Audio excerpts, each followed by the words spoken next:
That was kind of washing, making it darker here. So, I'm gonna go ahead and start the YouTube I'm broadcast. hippie. I'm happy. We're all here. Katie After's DeLovely. probably easier, if it's okay with you. Oh, yeah, I guess I better look at the show notes too. Well, that's exactly what it is. One hath been shroven. Oh, man, what is this? It's like, Surprise! Yeah. Ooh. Yeah.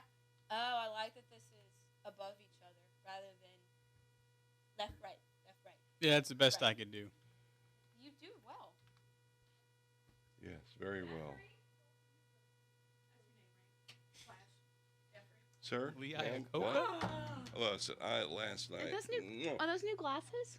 No, well, I used to wear these, and I lost them, and I found them in this drawer here. Oh yes. I just, I was. It's been a long time. I mean, it's not one of those Had things 11 that. years. It's not one of those things that I go back to. Although maybe I should revisit it. I mean, I wouldn't know that I'd suggest that, but like Napoleon Dynamite, if you've seen it once, you're good. Yeah, I don't need to see that again. I don't need to see that again. It won't help you understand it. It's funny because I like Wes Anderson films, even though this is not one of those. But I like quirky films, a la Rushmore and all that. Napoleon Dynamite was one of those films I could not. I couldn't. No. I tried. Are you drinking 1% Yeah. because you think you're fat? Because you totally don't have to. You could drink whole if you wanted to.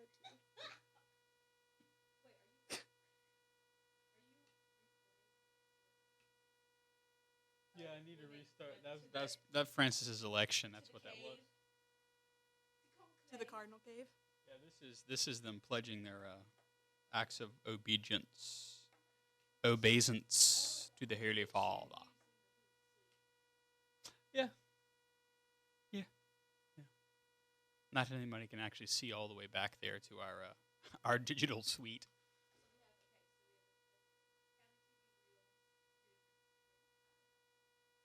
Vatican Television. Well, that's coverage from the Pope in Bolivia, and that's coverage of the Pope's election.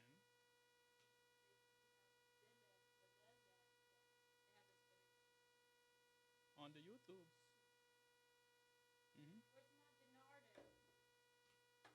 As in the Cardinal?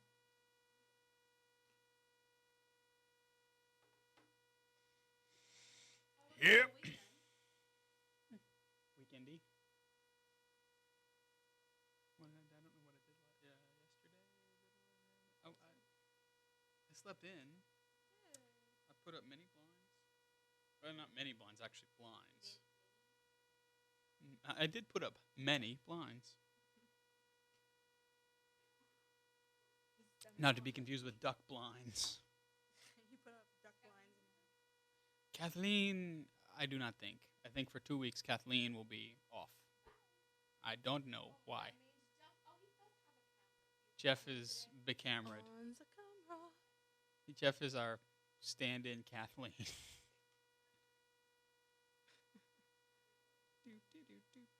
I had class yesterday, so that was my weekend.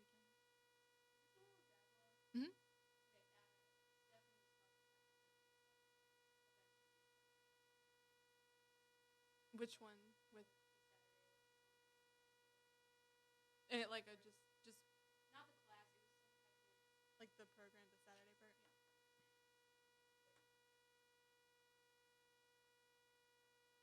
Where are they? Like which location?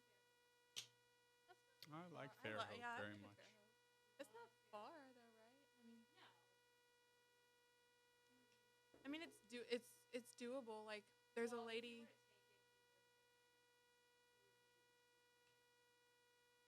Oh, okay.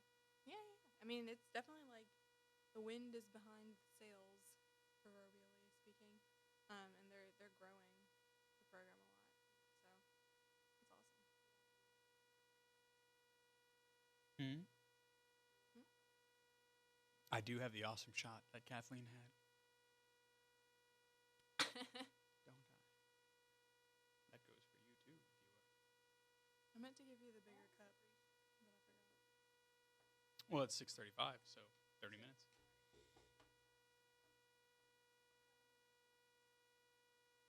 Your mic is hot, by the way, in there.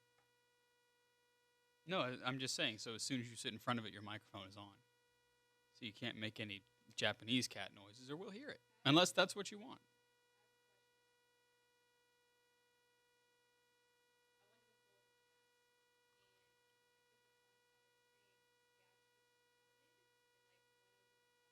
Mhm.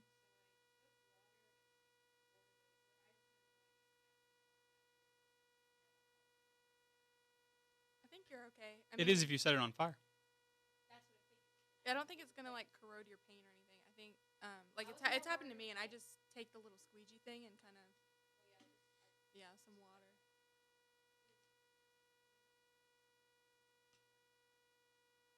Light a cigarette. Gasoline is highly flammable. Did you learn something today, Father? I'm floating. Ooh, I Yeah, got the waves I this moved week. it to there because the hair light just destroys it. Accentuates. Yeah. But at least there's light on your hair. See? Okay. Does it look shiny? Look, it looks so very shiny. Notice It looks clean. of the hairs. Each individual strand shining as if by sunset. Can't even do it. Yes. I do know that there's cookie dough coffee cream, and I'm going to be honest with you. Well, it just doesn't. It tastes like a chocolate chip cookie. Mm.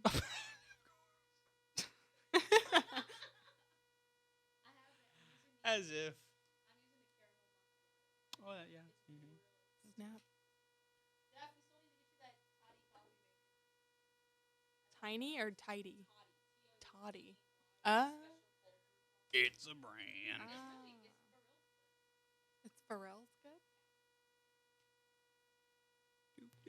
Okay. All right, Father. Finally got to look at the show notes here. There's one for you at the end if you're comfy. I don't even know how to pronounce it. So, dicastery? No, dicastery. Dicastery. Yes. Oh, I thought it was like squeege or something. Dicastery.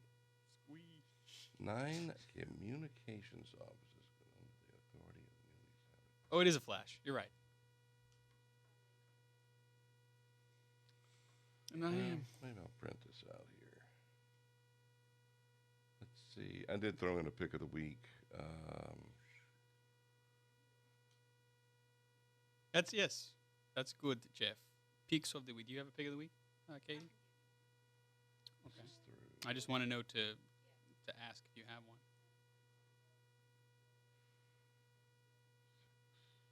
Oh, Nersha. Norcha. No, sure. Norcha. Father, quick question. Scorcho. Do you think we're gonna get to Sacramentals, or Is that all the way down here? it's on the all the way at the bottom? I don't know that we're gonna. No, I don't think we're gonna have them. I mean, I know we do have sacramentals. Yes. They will persist, but I don't think we'll have time in the. And on that note, I do have a question. Yes. So, let's say I know I'm just full of questions. That was my catchphrase as a child. Is I have a question. It's also a Jars of Clay song. Oh, there are only 3. Did it depend on how long the flight was? I was an only child, so I had to ask as many as I liked. Must be nice. What was my question? Oh, okay. So let's say that you're like this is just hypothetical. It's not Okay. thinking about. Like let's say that you're like, well, actually no, this has happened to me. I was at a garage sale, and I saw a really pretty right. Garage sales are the great setting of the Great American Novel. Mm-hmm. And I saw some really pretty like religious art. So like they had a Sacred Heart of Jesus. Yeah. And I forget. Saint Kevin. Yeah, It was and they had insane, like it's some actually- really Yes, cool it stuff. is. And but then I happened to notice this doll, and it was like quasi voodoo, like I know. And so I was kind of worried. I was planning on buying something there, and thought about it. And I was like, I just don't know, what's been going on in that house, and if it has somehow like transferred onto their stuffs. And so my question is as a layperson, Yeah. am I able to like sprinkle some holy water on something? And That's a good place to start. I mean, I didn't buy anything, but Yeah. just for future reference, because it's actually. I would happens say all the time. those are things that I will rescue things like that. Yeah. So I would say, yeah, you can certainly buy it. I wouldn't keep it in my house, Yeah. But I would, yeah, you sprinkle with holy water. See, because voodoo and hoodoo, that's a thing. They use Catholic sacramental rites. Yeah. They just use them inversely and superstitiously. So I would say that there's probably very little, if any, efficacious power from God in that. But there, there's the other stuff. So so bring it to a priest and have him do a proper blessing, a nice big long one, salt sprinkling the whole thing. All right. Oh, I get to talk about that. Look at it. Even when he's trying to smile, and his eyes say, "I will set you ablaze with my rage." Like they were putting the necklaces on. Sorry, that's why I was laughing. Well, one of them is a pectoral cross with that on. Yeah. I know. But they put it on him, and his face was like. Yeah, he didn't know what the pectoral cross, because they're small. I'm going away. Why can I not melt into the wall? George Lopez just handed me this weird. So did you talk? That's to, right, YouTube. Did you talk to Doesn't Katie he look about like punching and not sitting on shots too long and stuff like that? Oh, yes, that's wise, Jeff. Don't sit on the GoPro wide shot too long. I would much rather you favor the close-ups. Yeah, head nodding even. You don't have to be talking.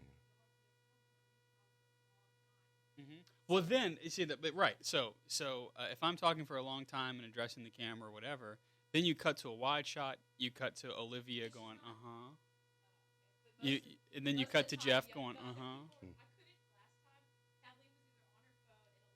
And so Right. That's my last show. I want to Just Yeah. keep it moving. Keep But it moving. yeah, but that's the thing is you keep it constantly moving. I'll Mhm. try to look. Yeah. As they say in the Eastern Church, wisdom be attentive. That's actually the pitch. Minister, give the blessing. Yep. I liked it. Oh yeah. Well, you can't go wrong with a. Hey kids. You can't go wrong with a mosaic. Well, I mean, as long as the mosaic is ordered towards beauty. There are some mosaics that are ordered towards silliness, and those are right out. Well, why is she looking off to the side? Is what I want to know. That's probably where the communism is. She's throwing some serious shade. I also want you to have these books.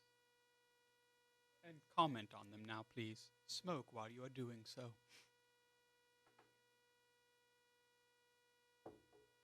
Doesn't he look like George Lopez? A little. Yes, a little. I mean, everything about him screams George Lopez to me. Maybe not the nose, but In case you're just joining us, we're watching the Catholic, the Vatican television. I get that a lot.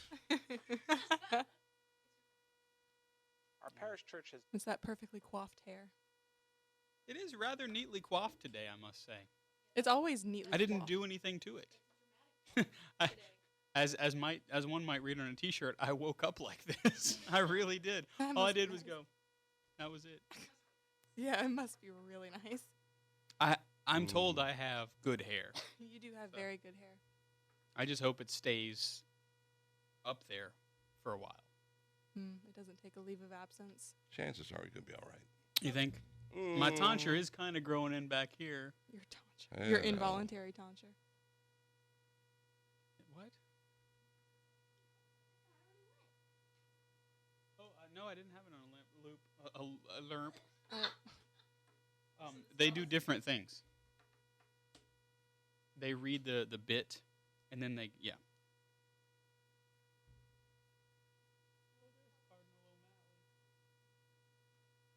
Oh, look at the little cute one. So behind Yeah. the little cute one is Yeah, Cardinal. the short guy's going, hey, my turn, my That's turn, like my turn, Archbishop my Hughes. turn. Hey boys, hey boys. Look, he's so cute.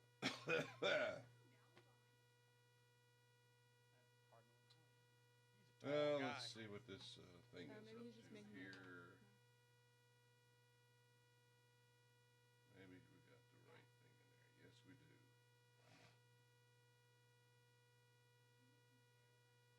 Ba-da-ba-ba-ba-ba-ba-ba-ba. Oh, Lord. Some of them are different. See, Oh, he's got, yeah. That's because they're Italian. Oh, guess what, Katie? I went to the Sacred Heart for Mass today. I saw Taylor wearing a cassock. Taylor, which Taylor? Oh, Taylor Sanford. Yes. Yeah. It was like after Mass, I looked up and there he was wearing a cassock. Oh. I would expect that. It's a long road ahead, folks. Pray for vocations. Nacho Libre. All right. I have a drinking problem. Line up another one. Goes into the trachea sometimes, and Oh. what's a man to do? A drinking problem indeed. In fact, I'm going to get me some. Well, of that. whenever there's coffee in the trachea, breathing is not very much of an option. No, Let me go get me a shot. About to say, I hope it's I'm not just decaf. drinking coffee. Mr. Jeff, you want me to get you some? I'll get it. Just let me know what you like. How you? Oh no, he going. You can't do. No, I just walk around. I don't trip over things anymore. That's true. We're not up against the wall, so. Just wanted to get some coffee for you. He called her precious.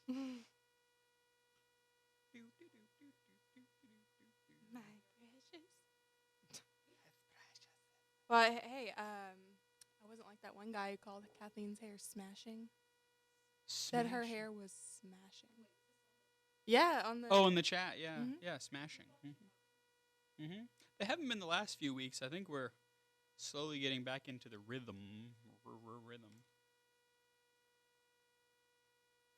Actually, speaking of rhythm, say that we are live on the Facebook.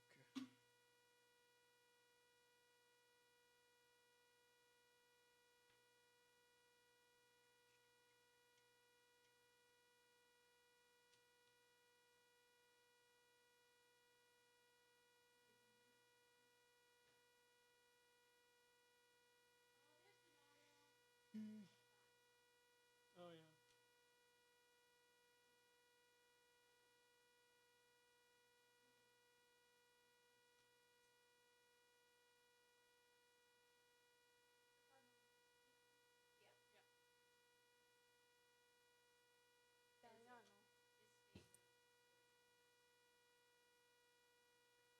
Epic boost. On point.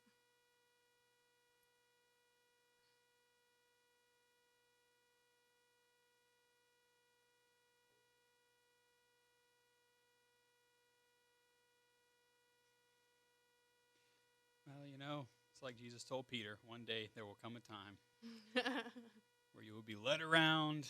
Someone else will carry you where you do not wish to go. Bet he just didn't know it would be George Lopez. I mean, come on. All of you folks who are wise and learned enough to actually watch this pre-show, you're going to hear Olivia say that over and over sorry. and over and over again.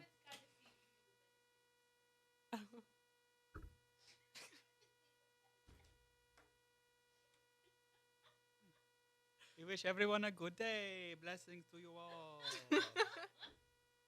Yeah, he was. It's one of the most genuine things I have ever seen a pontiff do. I still remember Because he does. The He audience. scrunches up his face and he does. Yeah. So remember the audience I went to? And a happy Easter. On the happy Easter. That was the only intelligible part of his. Do it. Presents for all.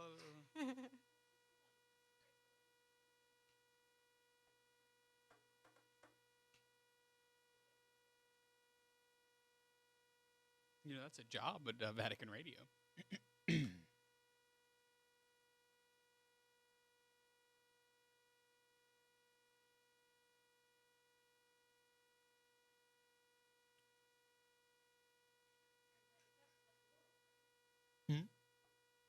Yes, that is Cardinal Whirl.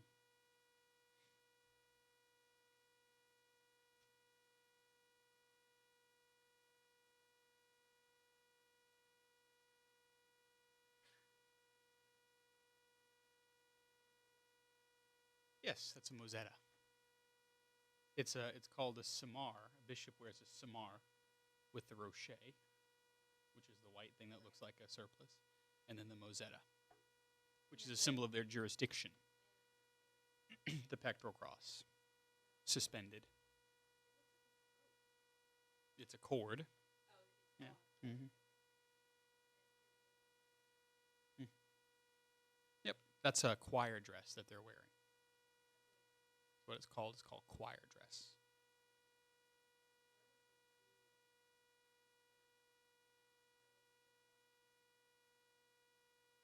Canons, yeah. Basically, each chapter of canons has a specific Mosetta denoting their particular office and order. Yes.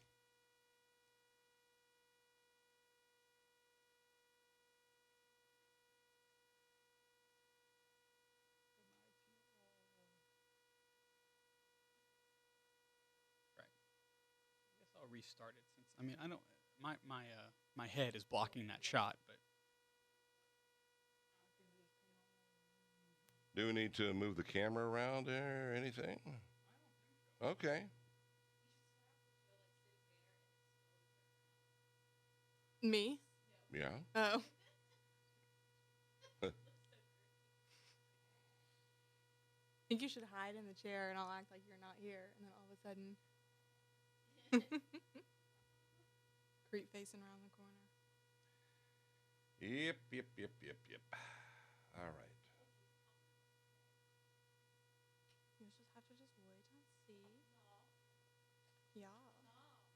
Yeah. Hi. Talking about a whole lot of things.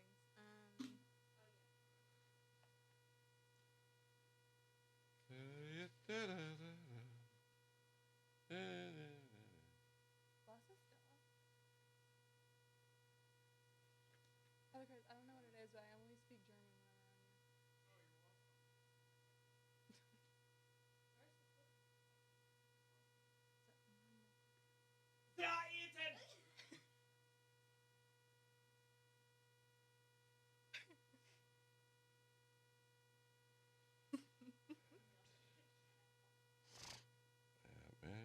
I love that thing. It's like an e-card. I call it. Alright.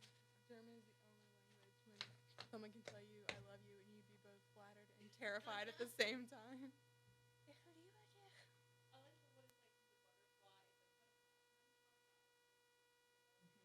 Flagenstruben. Yeah, right. Yeah.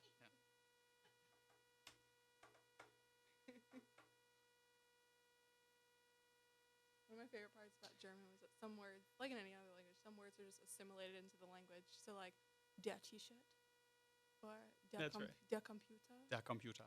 the overhead projector, all one word.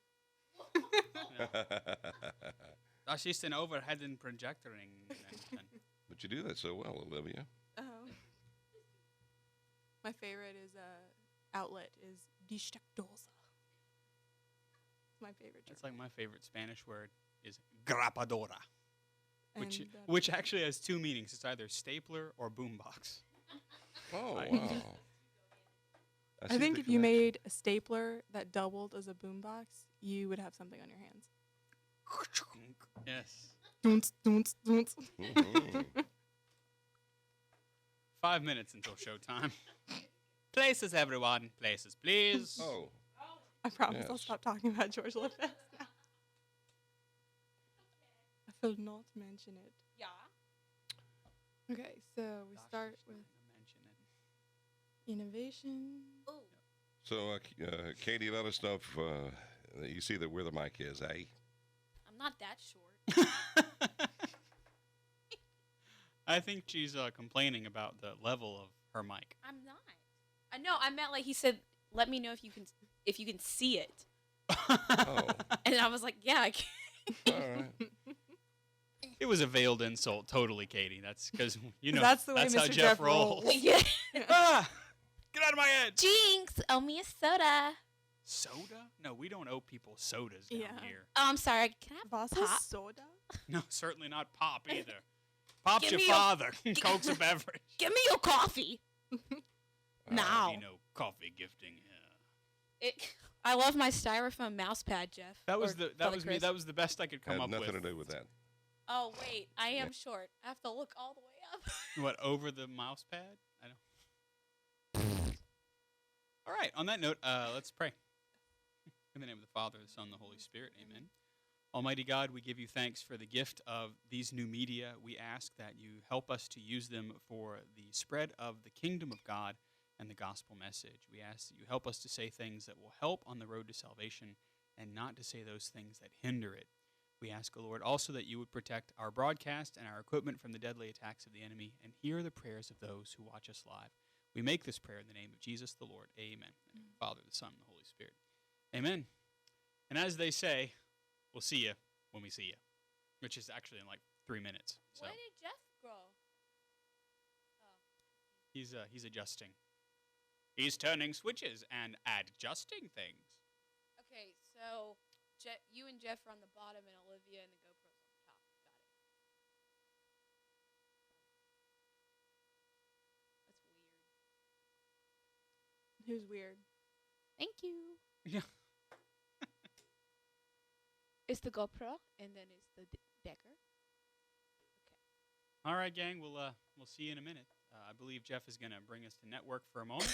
Although you'll see my loving Want me to face. press the little button over there? Huh? The record button. Oh yeah, you need to do that. Oh. That's There was that problem last week. Remember the That time little- that we did not record the. And I felt bad because you mentioned to me 20 minutes before, I was like, I need to remember to press the record button, but I And Jeff's going to press his record button as well. record all of the things. That's right. Press all the buttons. You sure you want to do that? I'm totally sure. Yeah. Totally. Totes, Miguel. No. Where No, was no goats. where was that a noise? Oh, that's over on the computer.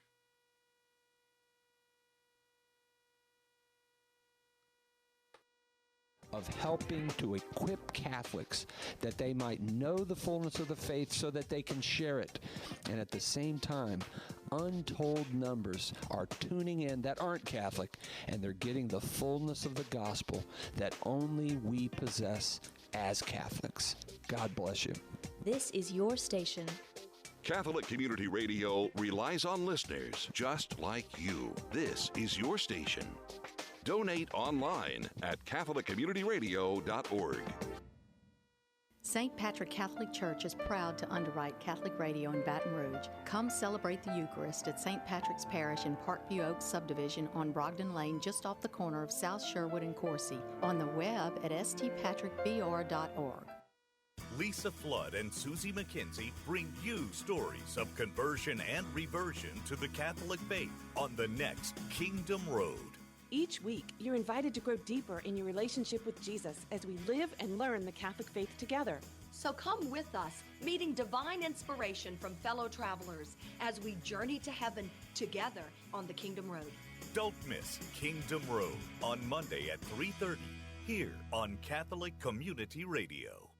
Catholic Community Radio can't happen without your spiritual support, but we're also praying for you. Call our prayer force today, and we'll add your prayers to our growing teams of rosary groups, Eucharistic adorers, and small faith communities. 225-341-2720. The way. Our catechism. The truth. Holy Scripture. The life. Catholic tradition. Now, more than ever. WPYR 1380. Baton Rouge. CatholicCommunityRadio.org. From the Catholic Underground. Today on the show, good innovations. When is a crucifix not a crucifix? The Benedict option, our picks of the week, and so much more. The Catholic Underground starts right now.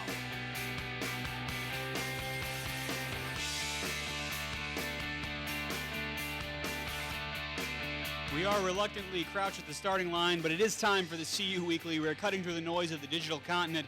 It's episode number 289. I am Father Chris Decker. If you are listening live, you can join us in the chat room at CatholicUnderground.tv. Joining me this week, as they always do, we've got Olivia Galino. She is a student of life, and she is the resident Italian food critic here at the Catholic Underground. Hello, Olivia. Hello, everyone. Should we change your title, or are you cool with Italian food critic? I am very comfortable being the resident Italian food critic. She I gets just a hope choice? I hope I get to exercise my authority I think as so. such soon. We totally need a food show. Yeah. I think so too. Also, Jeff Blackwell, he's the technical director of the CU. He's the commandant of the Jeff Star 1 near-Earth orbit satellite. He joins us in a flash. Hey, Jeff. Live and in color this week, by the way. That's exactly right. Normally, Jeff's in black and white. And also, running the video feed is Katie, the cat lady, for all the right reasons. Richard. Hello, Katie. Hello. I don't get a choice in my name. No, she sure doesn't. It was drawn by lot, and that's the lot you got. And also, Kathleen is on assignment, which may secretly mean she's on vacation. That's okay. It's all right. So innovation makes our brains think and societies grow, from radio broadcasting to screwing in the first light bulb to sending men to the moon and Google search. They may seem outlandish, but the biggest life changes are the ones that tend to sneak up on us. And really, as a society, certainly in the United States, it really was innovation that made us who we are. Exactly. Not just discovering fire. Well, we didn't discover fire, but improving upon things that are fired, right? So just thinking about like the engine. Exactly. And especially like the bicycle engine that powered the Wright brothers flyer. That's right.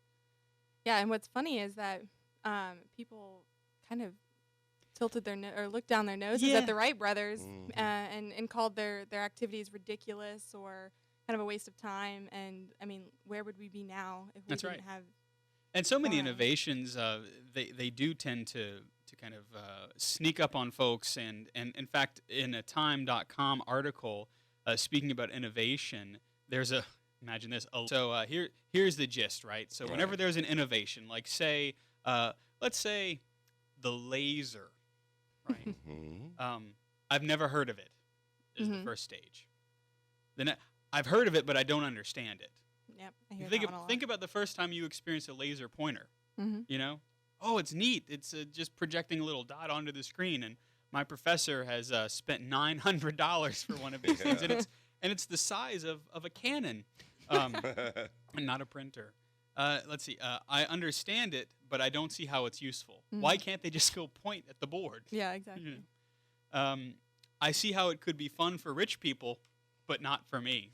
I think the Apple Watch is at that stage. Yeah. Because, Jeff, would you say that the Apple Watch is an innovation? It is indeed. Yeah. I don't have one. I don't either. I think I must be. It. I see how it could be fun for rich people, but not for me. Yeah. Exactly. That's where I am in the stage of innovating. And then I use it, but it's just a toy. Yeah. It's becoming more useful for me is the next step. We're taking a turn. Followed by I use it all the time. I could not imagine life without it. And seriously, people lived without it? It's amazing. I mean, I think about my iPhone that way, actually. Or really any smartphone is, you go from not hearing from it to saying, I don't really see how it's useful. I mean, it's a telephone. And then you have it and you realize that basically, at least from the priest standpoint, Father, why X, Y, Z? Well, they don't know that I can surreptitiously Google search something.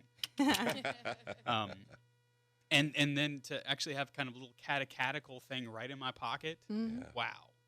But you do follow a kind of a progression. Yeah, I think resistance is definitely the first stage when it comes to new and exciting innovations because we look at them and we think it's kind of a novelty. I guess it would be cool, but I don't need it, or I can't see how it could ever be universal. Right. And so you just kind of write it off as something, well, that's cool, but let's get back to real life. And then lo and behold, like with the airplane, 5 years later, people were like, I never realized that this was so important. And the Wright brothers were just nodding their heads. We tried to tell you. Right, exactly. So, yeah, it wasn't until 1908 that people actually recognized what they had done. And then within less than 20 years, you had the first commercial, or I don't know if you call it commercial, but civil aviation. You had the carrying of people from one place to another. And then, of course, once World War II comes around, and really the beginnings of, or I should say maybe the end of World War I don't remember how large aircraft were in World War I. I know that they did play a part. They played a part, They'd select a bomb and then drop them by hand just over the side there. Yeah. Just like when Jeff goes to the drive-through, he takes change and he just tosses it in. Tosses it in there. Sorry. No, Jeff doesn't go to drive-through restaurants. No, I don't. Let's see. And let's see. So it's just amazing that innovation does this. And it comes from the most unlikely places, too. So HP and Apple, they didn't come from a think tank. They came from a garage. Airplanes, of course, came from a bicycle shop in Dayton. And then it's really interesting that neat innovations, big ones, don't really happen with PR departments. And again, you think about somebody like Steve Jobs, who was his own PR department for the longest time. And the things that seem to be the biggest innovations that become kind of the household name are things that don't require flashy publications. Right. You just see it as something that's useful, and you eventually start using it. Right. So innovation is a good thing. Now, we could twist it a little bit and say, what about innovation in things like, I don't know, the liturgy? Because doesn't it become more relevant if there are innovations? Well, the Second Vatican Council is pretty clear in Sacrosanctum Concilium. I believe it's number 22 or 23. Maybe it's number 14. I don't remember. But it says that really nobody can innovate on the liturgy. Nobody, even if he may be a priest, may add, subtract, or change anything in the liturgy of his own volition without prior approval from the bishop or the apostolic see. And so we see that in technology and in society, innovations are important for the development of peoples, the progress of peoples. But then when it comes to something that is intended to be a measuring rod of how we come to God, innovation really isn't necessary in that sense. Because God, in his liturgy, remains relevant if we go to him.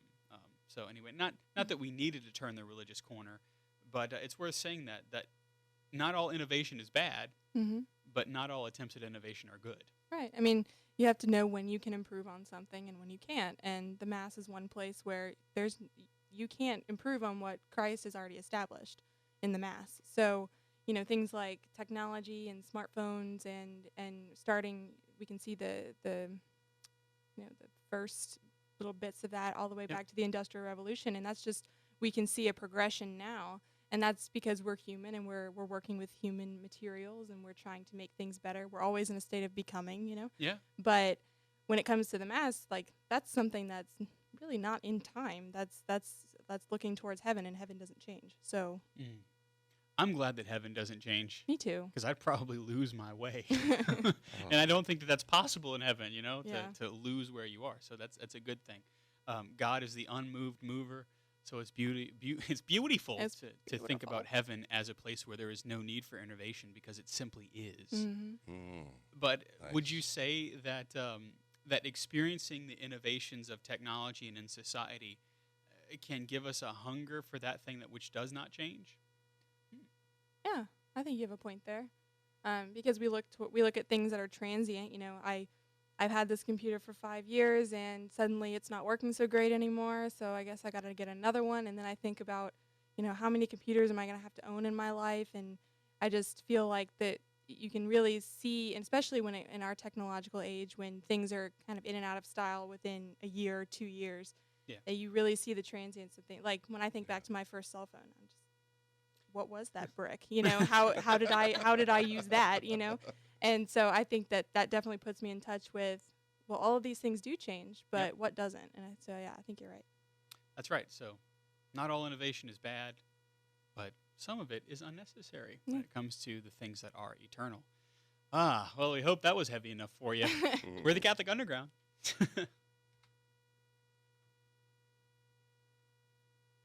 Well, we are the Catholic Underground. There we go. It's one of those shows, folks. We're online at CatholicUnderground.tv. I am Father Chris Decker. Joining me, Jeff Blackwell, also Olivia Galino. We're going to have a look at our picks of the week. They're coming up a little bit later. But first, we want to talk about something that's just downright trippy. Okay, we talked about innovation. If you've ever really wondered what computers see, the answer may be nothing, but it also may be something weird. So Google sets up a feedback loop in its image recognition neural network. So this is the thing that you actually can use on Google image search. Whenever you put in it, like you drag an image in, you say search for things like this. Well, Google's neural network goes together and starts its engines up and starts looking for patterns in the pictures.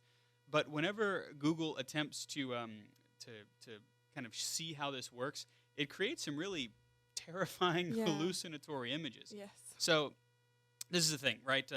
They feed a picture into the network, and they ask the computer program, we'll just call it HAL, to recognize a feature of it, and then to modify the picture to emphasize the feature that it recognizes.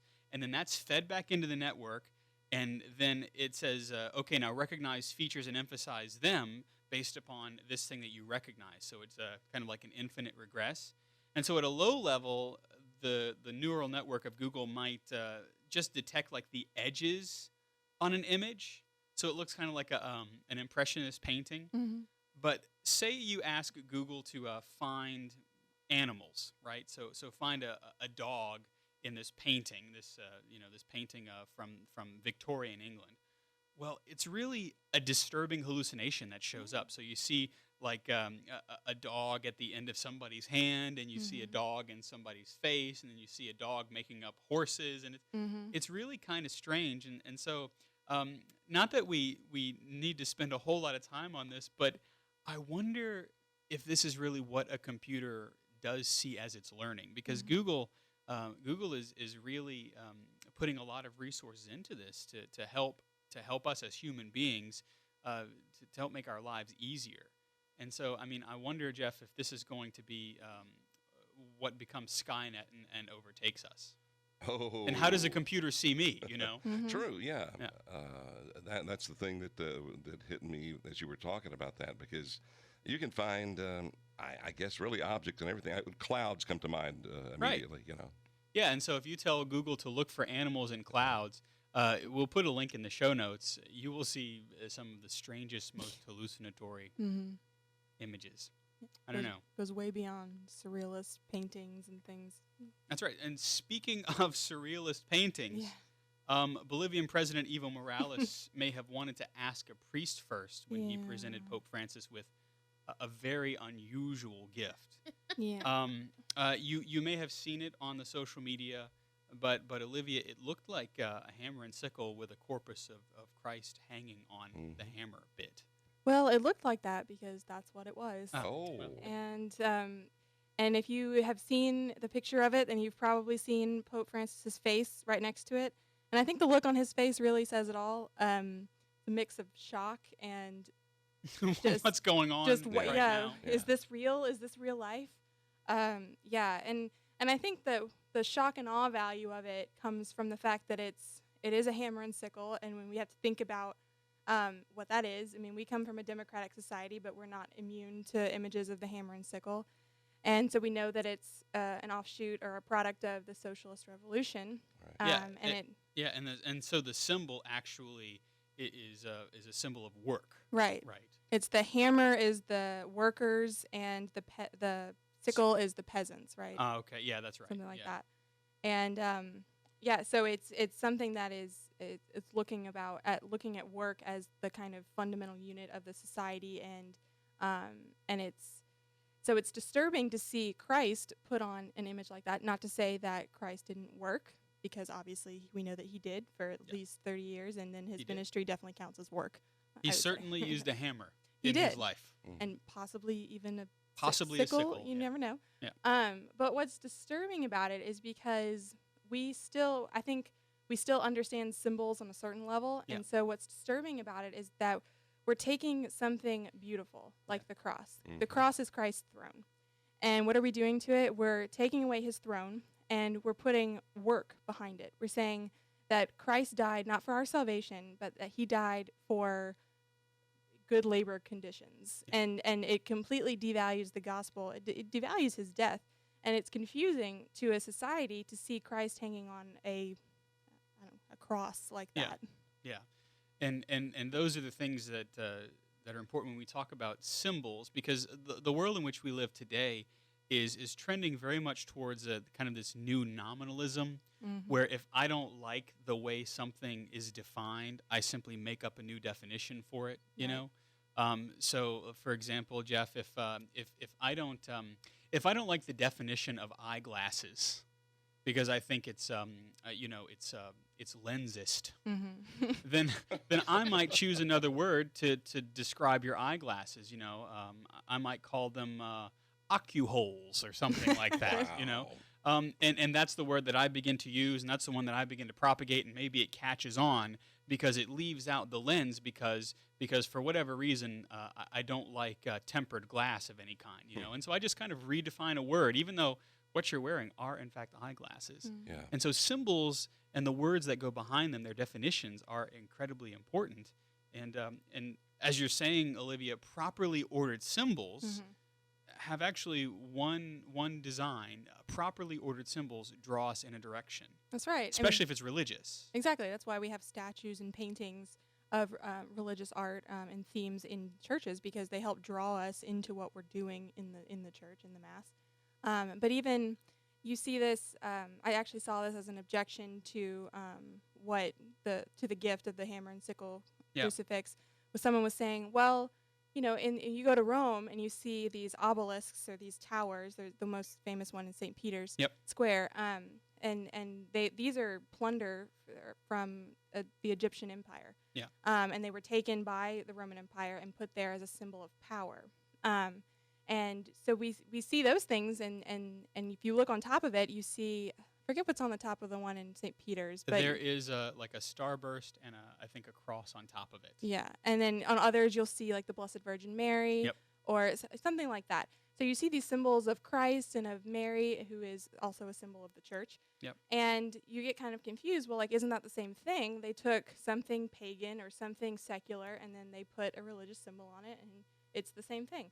But the reality is that it's not, because when the church, in her wisdom, took those symbols, she said that what you were doing in establishing your power with these kind of symbols, you're telling people that you're in charge, and you're looking for power, and you're looking to establish an earthly kingdom. And by putting Mary or a cross on top, they're telling you that's not what you're looking for. You're looking for the eternal kingdom. Right. And so they're redirecting. They're basically connecting heaven and earth by doing by uniting those symbols together. And you see that all throughout Rome and the ancient and cities that have pieces of the ancient world. You see pieces. You see columns in Catholic churches. The Pantheon. It is now a basilica. Yeah, Mary and all the saints instead of all of the unknown gods. Exactly. Yeah, the Pantheon was a really interesting play because the Romans said, well, you know, there are plenty of other gods that we probably don't know about, and we don't want to anger any of them. So this is going to be the temple of temples so that we can just include them all, so that the gods will be satiated and they won't strike us all down by lightning. Right. And so whenever the church kind of for want of a better term, inherits all of these things, they naturally say, well, now what is the eternal truth that was in shadow? You see, they're looking not just for the symbol, but for properly ordering it. Right. And so, yes, the Pantheon today is the Church of Mary and all the saints. And, of course, at the head of the Pantheon is not a pagan altar, but a high altar on which the Mass is offered. You know, so what you're saying, Olivia, is that's not the same case with the corpus on the hammer and sickle. I would say no. I'd say that it's almost the exact opposite. You know, in the cases like we were talking about, you're raising the secular to be something that looks towards heaven. But in the case of the hammer and sickle crucifix, you're taking something divine and you're reducing it to the secular. And you need look no further than the socialist ideals about the gospel. I think Pope Leo the 13th had something to say about that. He sure did. Pope Leo the 13th was one of the Holy Fathers who had to deal with socialism, and very much so. He said in the fifth paragraph of his encyclical, Cod Apostolici Muneris, I believe. Very nice. He says, "For indeed, although the socialists, stealing the very gospel itself with a view to deceive more easily the unwary, have been accustomed to distort it so as to suit their own purposes, nevertheless, so great is the difference between their depraved teachings and the most pure doctrine of Christ, that none greater could exist. For what participation hath justice with injustice, or what fellowship hath light with darkness?" He's quoting the scriptures there. And so that Pope Leo XIII makes it very clear that there are certainly some political systems that no matter what they say cannot square with the gospel. And we see this arising again as socialism is, it's certainly part of a lot of the Western world. I mean, if you look at a lot of the countries, even the ones that the Holy Father is visiting right now, socialism is the order of the day. And it attempts, actually, as we saw with that crucifix with the hammer and sickle, it attempts to say that Christ can exist alongside this government regime. But the very foundation of socialism pits the state acting in the place of God. Exactly. And so you can put a corpus on a hammer and sickle, but that just shows all the more how antithetical those things are. And that's what Pope Leo XIII, way back when, was attempting to say, and his words really ring true now. And so I think perhaps just in the look on his face, Pope Francis was saying, no. You know, there has been some thought as to what he actually said because the audio was very low. Right. It was originally thought that whenever he received this as a gift from the president of Bolivia, he said that's not right. Right. He may have said, "I didn't know that," because there was a discussion going on about the Jesuit priest who was the original sculptor of this crucifix, or so-called crucifix. And so we don't know exactly what the Holy Father's words were, but it was obvious that he was very uncomfortable with it. You know. I had heard an interview with a reporter from our Sunday Visitor. Yep. Also, I guess a news reporter and a priest all said the same thing, that they were offended. Yeah. By it's a deeply offensive image because, again, for those who know socialism and its aims, socialism aims to allow the people to rise and to allow work to bring them salvation, earthly salvation. I mean, that's why communism is so dangerous. And in a sense, the state takes the place of God, and so if you work, the state will grant you salvation. Right. That is completely irreconcilable with what we believe about Christ. You know, we don't do anything to merit salvation. We've actually done very little. Jesus Christ saves us from our sins, though we do not deserve it, and he lifts us from that by his own grace. And so because he has done this for us, we work for bringing the kingdom about. We work for the gospel, which is a completely different understanding of being forced into labor so that I may be saved, but rather I am saved, and so therefore I labor for God. There you go. You know, and so symbols are so important that way. They are, and I think that's why even if you don't know anything about socialism, you can look at what this gift was, and you can inherently sense that something's wrong. Yeah. Because I mean, if you look at just the pure facts about it, you took Christ off the cross. Yeah. And if you know anything about the cross, then you know that by doing that, you've shut the door to salvation. That's right. There's no pathway anymore. Because Christ without the cross is robbing him of his throne, as you say, right? Yeah. It's emptying a symbol of its meaning. And that's why I'm always very clear whenever I'm in a religious goods shop that the crucifix it stands on its own, you know. And in fact, that's why we as Catholics certainly venerate the crucifix, specifically the crucifix and not just the cross, because the cross, certainly without Christ on it, can be a symbol of resurrection, but we recognize in the crucified Christ on the cross also the resurrection, because it is a complete and full symbol. Right. And so hopefully this helps you in the discussions that you'll no doubt be having with your friends, as you probably see this on social media. And you probably won't see it on the news, but you might, because the Holy Father responded to a dignitary of a foreign nation in a way that was other than cordial. He was very nice, he was very kind, but at the same time, he recognized that I'm a public figure, I represent the Catholic Church, and this does not represent what we believe. Right. So yeah, symbols are important. Make sure that whatever you wear around your neck, you mean to wear it. You know, make sure that whatever you have on your wall in your home, in your office, in your car, you mean to have it, because symbols speak a language. Just as architecture speaks a language, just as our words speak a language, symbols do as well. We are the Catholic Underground.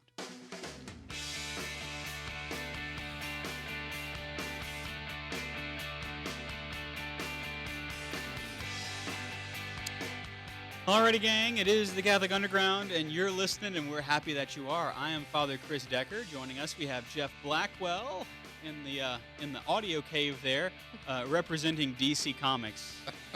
You know, Jeff actually does move that quickly. And then, of course, Olivia Galino, she's over there. And Katie in the video cave, you can hear her.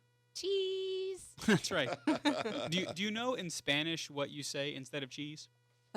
Whenever somebody's going to take your picture? Queso. No, I don't know. I have no idea. Well, what happens to the ends of your mouth when you say cheese in English?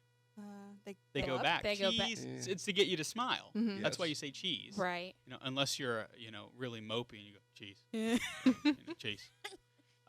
But in at least when I was in Mexico, whenever they would take our picture for the language school or whatever, they would say, "Diga whiskey." So you say whiskey. Yeah, whiskey. Because whiskey, you're right, exactly. Whiskey makes you smile in Spanish. Yeah. And now Jeff can smile in Spanish. Yeah. Tequila. Well, I guess that'll work. Cerveza. That'll work too, I guess, if you're actually drinking it. Yeah. It's a lot easier to smile if you Margarita. So as Western civilization continues to appear to at least be in decline, some folks are presenting an idea that's not altogether new to save it, and it's what is being called the Benedict option. Not Pope Benedict XVI, but the original, whose feast day we celebrated not too long ago, Saint Benedict himself. You know, these are strange times for Christians in the United States and in the Western world. Christian values and principles that form this nation really are not guiding it at present in many ways in the top levels. And you know, I was reading Archbishop Sheen, who is kind of a spiritual mentor for me. Even though he is presently dead and awaiting the resurrection of the body, his words continue to live and to ring true. I mean, you want to talk about somebody who spoke about socialism? Yeah, he's one of them. Communism, doubly so. And he speaks in his book Freedom and God, I believe is the name of it. He said that, you know, a society that attempts to remove Christ doesn't just become Christless, it becomes antichrist. Because there's no way in which a state, which is exactly what socialist governments do, there's no way in which a state can say, well, God is not just irrelevant. Because if God is irrelevant, then it's acknowledging that he has no power. Well, the state knows that God has power. And so a state that says God is irrelevant will eventually say God is antithetical to who we are. And so a society that removes God and the moral order and attempts to establish itself as the moral order in civil order has to become anti-God, you see. And so we see this happening. In fact, you even hear our culture being called post-Christian, even anti-Christian. You know, we certainly hear that. And so Rod Dreher, who is an Orthodox Christian writer from Louisiana, incidentally, has been writing about what he calls the Benedict option for several years. And so he says that it is, quote, a limited strategic withdrawal of Christians from the mainstream of American popular culture for the sake of shoring up our understanding of what the church is and what we must do to be the church. And so one of the things that that Saint Benedict himself did was to withdraw. In fact, that's what the very first hermits, the very first monks did. And they did this not to completely say that the world has nothing for me, but to say, well, I need to go to God first, and then God tells me how to live in the world, right? And in fact, Jeff, you know the cliche, that we live in the world, not of it. Right. Well, Roger is suggesting that that's what St. Benedict was doing, and he wonders if maybe it's not time to do that. He says the church must do this not to hide away as a pure remnant, but to strengthen itself to be the church for the world, the same way that Benedict did in the 5th century to preserve Christianity as the Roman Empire crumbled around him. See, because that's what was happening in St. Benedict's own time, is the Roman Empire was becoming increasingly more and more depraved. They were actually getting away from the worship of their own gods, and they were beginning to worship themselves, you know. And Pope Benedict XVI says it well, and you've heard me say it on the show before. A society that does not worship Christ will always worship itself. And so that was happening in the pagan world with St. Benedict.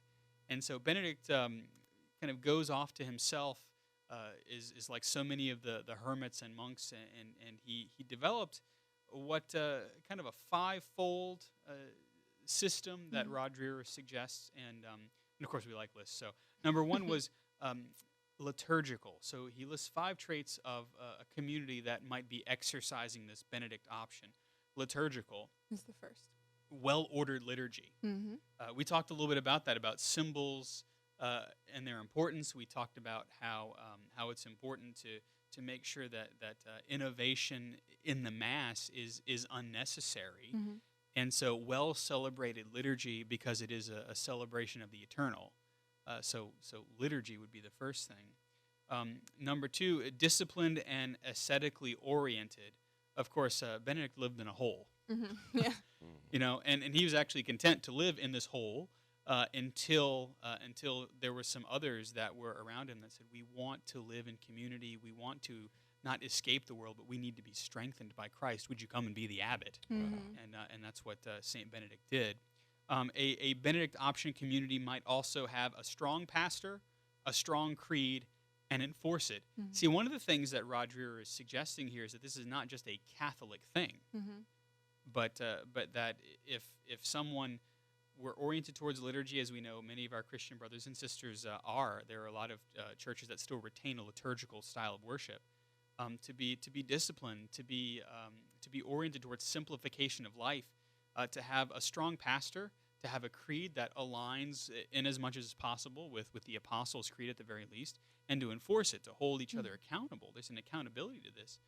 To also demand serious and steady involvement, to show up. Yeah.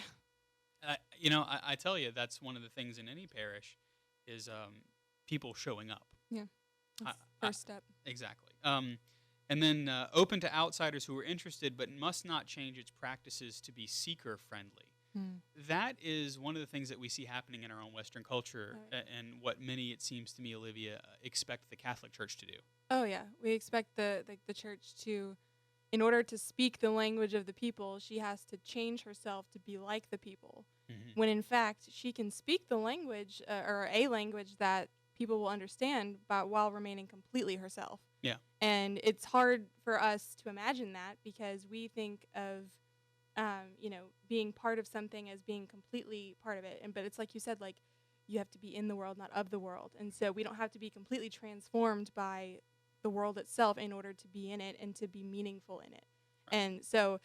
And that's something that, John Paul II wanted to do with the Vatican Council. That's why a lot of his fingerprints are on those documents. And what he's saying is, the world does need to understand the church better, and she does need to be speaking the language of the people. And so he gave them philosophical tools in order to be able to do that, theological and new insights. And so he's basically, he set up for us in a big way, a way to speak to the world in a really meaningful way. We just have to tap into that and realize that, changing our liturgy or changing our social programs is Or not, our doctrine. Yeah, or doctrine itself it's not going to be the way to draw people in, because then we become a flux. We don't even know what we are, Right. and we're trying to attract people to it. It doesn't work. And it's interesting you say that about how the church is called to be kind of the unmoved, Yeah. the unmoved stone, Mhm. the rock in the midst of a culture in flux. Oftentimes, folks will say, "Well, Jesus ate with sinners. Jesus ate with tax collectors. Jesus talked to prostitutes." Yes, but he never at any point was not himself. Mm-hmm. In fact, that's what called them out of their sin. That's what called them out of their lifestyle that was not godly, was the fact that Jesus never changed his tune. Mm-hmm. He is the Word made flesh. Yeah. And so he simply, in and of himself, orients everything that is not godly back to himself. Mm-hmm. To say, turn, which is, of course, what the prophets were talking about. Amos, who was in the scriptures for this weekend's liturgy, had just finished telling Israel, no, turn not away from the Lord, but turn back to him. That's what all the prophets did. Turn your hearts toward him, and he will turn back to you. Because he never turned the opposite direction. He's waiting for you to turn back. That's what Jesus did. He was the physical manifestation, the embodiment of God wanting to stay turned towards his people and to have them turn themselves toward him. Right. And so that very much is part of the notion of this Benedict option. So it could be a parish or a school, and it would counter the culture rather than accommodate the surrounding culture. And according to Dreher, he said that the Benedict option parish or school would grow organically from the parish up, and it would develop Christians strong in their faith, and so that they could counter the culture and would build well-catechized family. This sounds like a movement that's already happening in a lot of places called the intentional discipleship model. Where priests will form just a small group of disciples who then go out in their own parish and attempt to spread the gospel by mode of life, by the scriptures, by encouraging sacraments and things like that. And then, of course, there's something that has built on this called the Buckley option. Andrew Walker offers the Buckley option as an alternative to the Benedict option. And, of course, William Buckley united, organized, and inspired and cajoled the fledgling conservative movement when American progressivism was triumphant in the 1950s. This was after World War II and the New Deal, and those things had kind of laid waste to opposing political views. So Buckley was just kind of this guy who enjoyed life, right? He had the joie de vivre, and so he was kind of exercising the Benedict option, but in an active way, actually running out into the culture, right?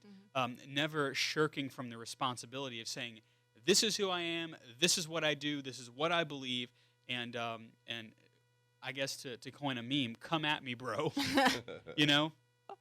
And so I wonder if there's not something to be said about this as well. Jeff, given the choice between a Benedict option, which is kind of a withdrawing to your parish, gathering yourself, and then going out, the Buckley option says to kind of do it while you're in place, right? You're in the midst of the culture. Yeah. And I don't know. Does I kind of like the Benedict doctrine because you have that support structure, right? And so and many Catholics today don't know what they believe. Yeah, and they're not catechized. Yeah, that's true. That's true. Anyway, but I mean, I'm lacking. I'll admit it too. And but I like being able to to hear other people's stories. Sure. As they're out there on the street or in their neighborhoods, communities, and bring it back to the fold, and then share it with others, and then go out stronger even. So, I mean, just by way of question, Olivia, how do you think the church should engage the world today? Is the answer, do you think, running back to your parish, or do you say, well, I will attempt to catechize.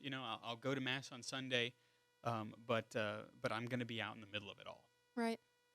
I mean, not to sound too Catholic, but maybe it's both and. I think you could be correct. I think it's a little bit of both, because it has to start in the parish in some sense, like what you're saying with catechesis. Right. People have to understand what they believe and what they profess, And so it has to start there because we need well-formed Catholics and Christians Yeah. who will then go out into the world and have something to say. They have the conviction to say it, but let's give them the tools to be able to explain it. Yeah. And I think so. I think it has to be a little bit of both. That's actually kind of what the gospel was talking about today. This is, of course, the sending of the apostles. Jesus commissions them to go and drive out the unclean spirits. And while they do, the scriptures tell us that the apostles, first of all, preached repentance. Remember that calling back thing, that turning your heart back to God? That was the first thing the apostles did. After they had spent time in that, the seminary with Jesus, he sends them out, like on their first internship, right? And he sends them with spiritual authority, but the first thing they do is preach repentance. And then the scriptures tell us they drive out demons, and they anoint with oil those who are sick and cure them. And so one of the things I told my parishioners this weekend, that the church, her role is the salvation of souls. That is the first thing. And she does this primarily through the activity of the apostles. And so the church is kind of like a quartermaster. So if you're ever in the military, a quartermaster is kind of the inventory guy, right? I need this and this and this. And you go to the quartermaster says, yep, everything checks out, here you go. And then you go back out into battle or wherever you're going with it. The church is the place for us to find quarter, to hunker, to come and allow our needs to be met in a very real sense, our need for spiritual authority given to be shared with us to be met. And it is there and only then, once the demons are cleansed, once our hearts are turned back to the Lord, once we are sacramentally fed, to go out into the world. And Tom Hoops over at the NC Register, National Catholic Register, said that there's another option. He calls it the St. Francis option. He didn't see creation as a problem to be solved. He didn't see culture as a problem to be solved either. He wasn't a whiner. He didn't complain about priests, even whenever his rights were being trampled on. He didn't complain that the church was too Catholic or not Catholic enough. He didn't complain that the Pope's priorities were wrong or that bishops and priests had become corrupt and lazy. No, Francis simply lived his faith. He spoke about, in fact, some of the phrases you won't see Francis saying, which he did, were about how important being Catholic were, about living your Catholic faith, about receiving the sacraments, how important those things were. And then, of course, the Francis option makes sense because the world has a hunger for authentic Christian witness.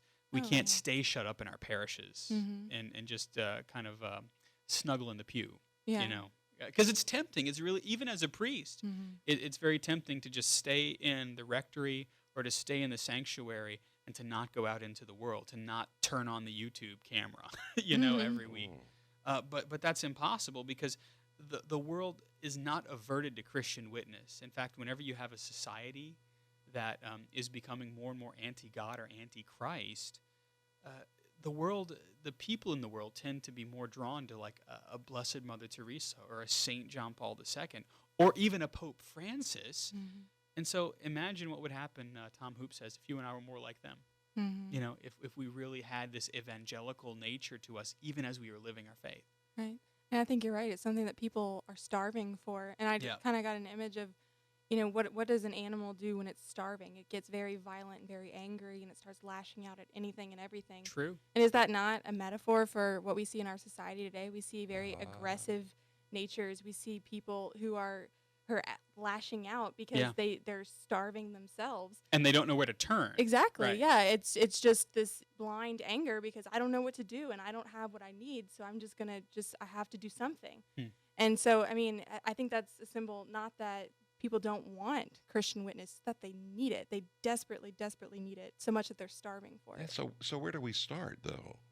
It's like CatholicUnderground.tv. Yeah. No, I think you start. Maybe you're listening to the podcast for the first time, and you're saying, "Where do I start? This is striking to the core of my heart."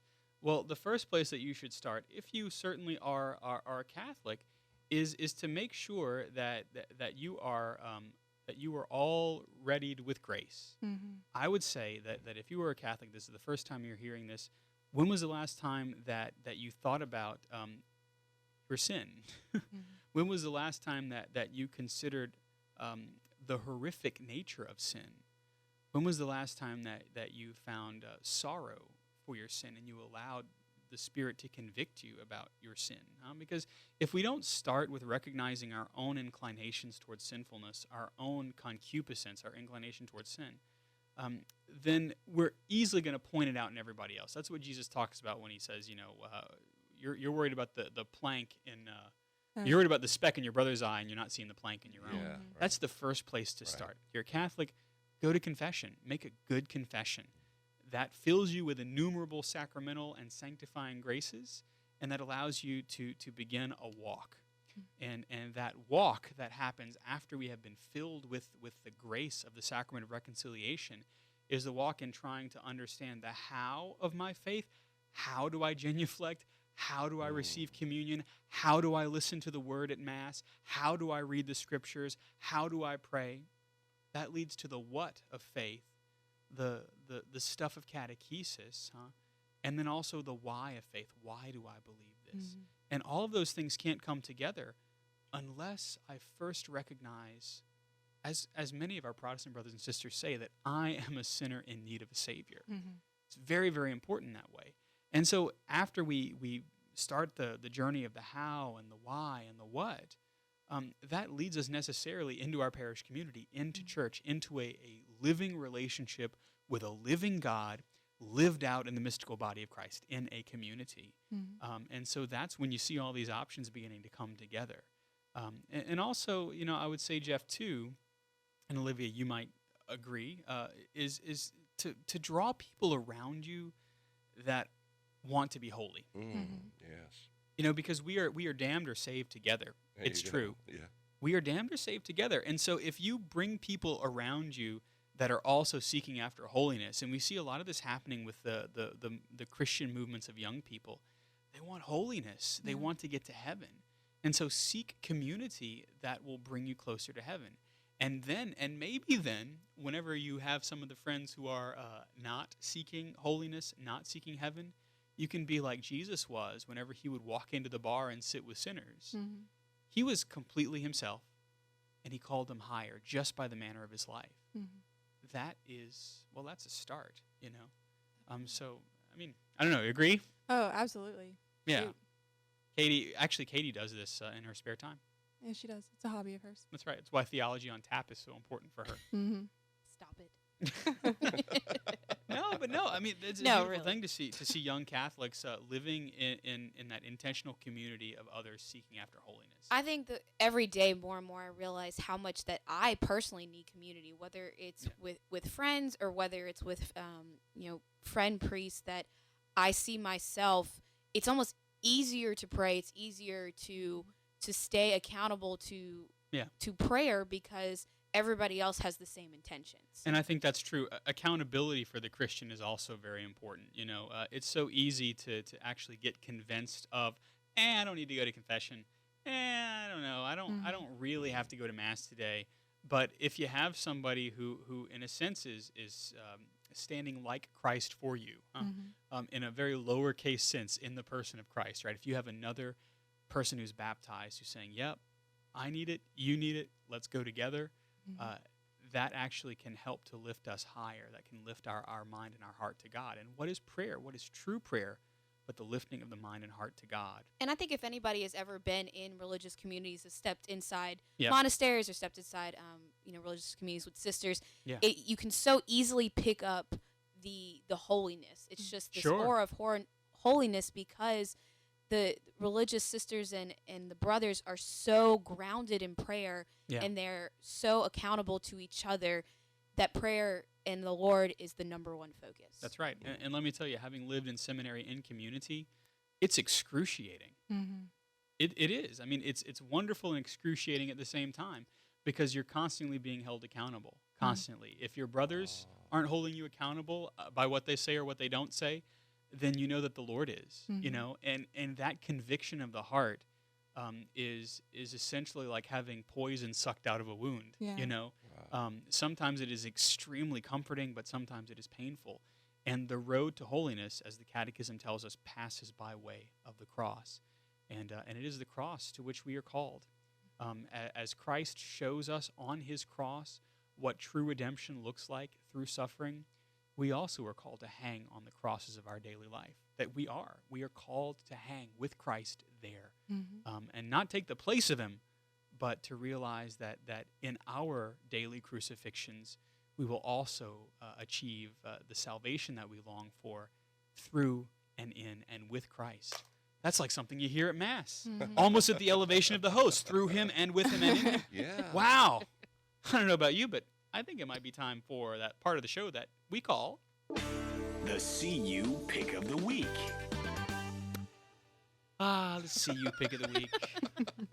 Just when you thought we were going to go even deeper and deeper and deeper, now it's time for a little levity. At least I hope so.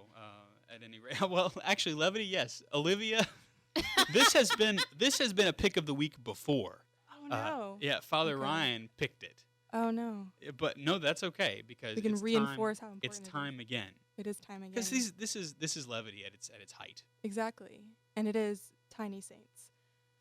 They are these little. They're keychain size. They're probably about this size. Yeah, Really? and Katie knows. And they're little cartoon kind of caricatures of the saints. And they have actually a whole bunch. A lot of them popular modern saints. And so you can always have them. We were just talking about community. They're extremely cute. They're so adorable. But we were just talking about community, and what's more, of a reminder of what you're living than little tiny saints on your keys. They even have a Magdalene one, which I need. Yeah, I need the Mary Magdalene one. I need Padre Pio. Oh. Padre. I need St. Joseph. I want all of them. Oh, Blessed Teresa of Calcutta is there. Mm-hmm. Are you looking it up on your phone too, right now? I've got a computer. Well, tell us where to find it. That's right. It's in the show notes, certainly. If you go to CatholicUnderground.com, click on the latest episode, you'll find the show notes. Or if you just want to type shop tinysaints.com. tinysaints.com. Yikes. I can't. No, I'm not saying it again. Shop tinysaints.com. But you did so well the first time. I did so horribly the first time. Like they're on. Oh, look, Our Lady. Oh, she's cute. You see, folks. Yeah.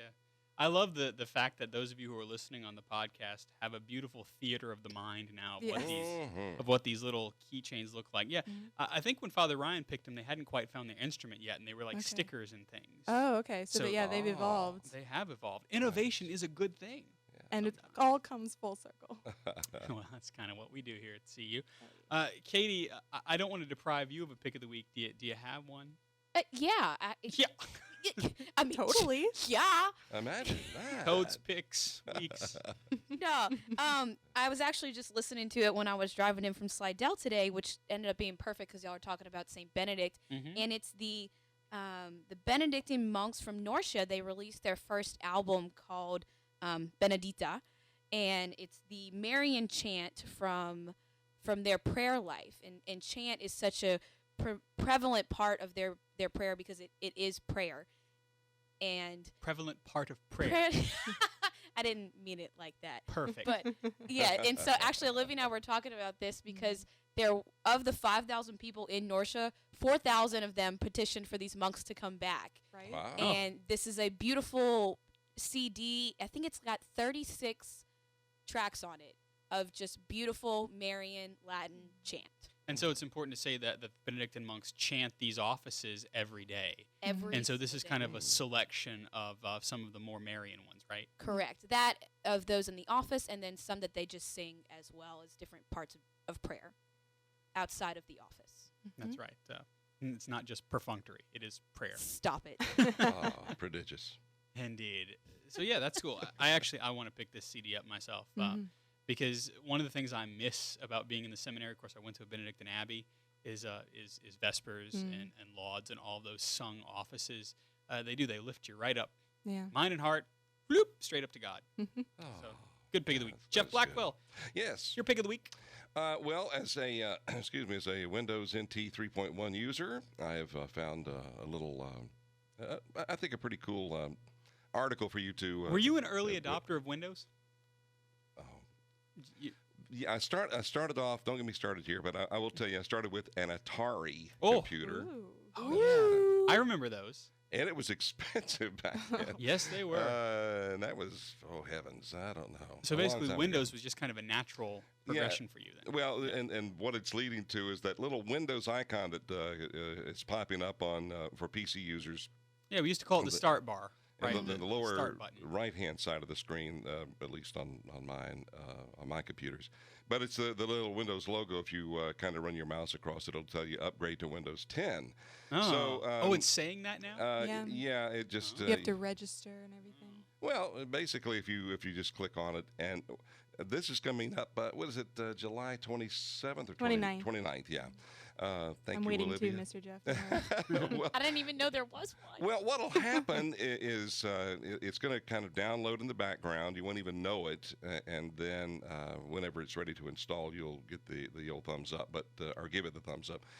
But this article will tell you kind of what it's about. Cool. And this is really for people who have Windows 7 or Windows 8, 8.1. And it's a pretty interesting article. I got a friend of mine who is, registered beta tester for Microsoft, and he gives it high marks. It's kind of like the best of Windows 7 and Windows 8 and 8.1. So read the article with the show notes are at CatholicUnderground.com, and you'll learn more about it. It's really more toward gaming. Most of the improvements are toward gaming users. I can't even get a hold of Windows 8. You you might can, not want to. You can purchase it or win it in a game of chance. That's what it feels like. Yeah. What is your pick of the week, Father? Oh, that's right. I have a pick of the week. Yeah. I was going to say, it may surprise you to know that the Catholic Underground runs its live stream and everything exclusively on Windows computers. I never would have. I don't want to admit that, but it just happens to be the truth. You just did. I did. My pick of the week is something that we talked about a little bit earlier. It is Pope Leo XIII's encyclical on socialism. Quod Apostolici Muneris is the name of the document, and it's an encyclical that you can get on the Vatican's website. It's actually very short, and so it's incredibly readable, and I think it can provide a good lens into where we are beginning to dip our toes even more in the United States and in Western culture. It's one of those what's old is new again. Really, socialism has never gone away. Communism has never gone away. It simply kind of changes names, And so that's my pick of the week on socialism, Pope Leo XIII's encyclical there. Let us know what your picks of the week are. Backchat at CatholicUnderground.com is the way to go. This week, we thank you because Catholic Underground is possible because of people like you. If you want to join the growing number of undergrounders, you can go to CatholicUnderground.com/donate. And as always, Jeff, we thank our underwriters. Yes, we do. We want to say portions of the Catholic Underground are brought to you by audibletrial.com. That's /Catholic Underground. audibletrial.com/Catholic Underground. And also by Mystic Monk Coffee. You got more information at CatholicUnderground.tv. That's right. Drink coffee, make monks happy, make us happy. If you want the show notes that accompany this episode as well as the podcast, head on over to CatholicUnderground.com. That's the place to do it. Facebook.com/Catholic Underground. We're on Twitter at Cath Underground. And you can sign up for our live show notification on Twitter at CUTB Live. Thank you for joining us. As always, I'm Father Chris Decker, and we are the Catholic Underground. We hope we've helped you cut through all of that chatter. We'll see you next time.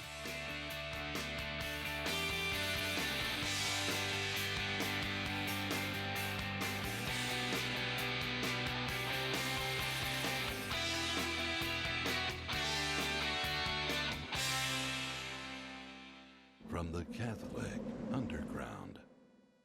Hi there, I'm Dr. Greg Popchak. And I'm Lisa. If you want for a minute. I'm still getting used to the sound cues because it's a new theme. Yeah, you and me both. I looked over there. It's like, 2 minutes. Yeah. Hurry. So is that whenever the music starts? Is that a minute? It's a minute and a half. Okay. That helps. I can extend it out if you'd like. Well, I mean, if you want. 2 minutes. Well, I know from the old theme. I know like where the music cues were based upon what part of the music was playing, and I don't have that down yet. So that's why I didn't de-introduce anybody because I was like, well, yeah, you were out of time. You did well. No, it sounded. You didn't. I didn't feel like you needed to. No. Yeah. Well, actually, if you notice what I've done is I haven't. I've kind of reworked the outros so that I'm not giving you a chance to say thanks, it's a pleasure, or yeah. Right. I've just done what most podcasts do at the end is our technical director is Jeff Blackwell, our research assistant is Jim Hayes, and then list everybody and then sign off. Yeah. So, I mean. That's more efficient. Yeah. You know. You can just look at my face. Look at a face. Look at a face. All of this. All of this situation right here. This is really weird to watch. Oh, so's your tan.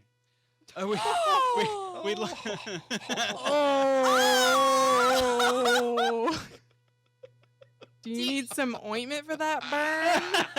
Do you want me to confess that sin for you? Fada.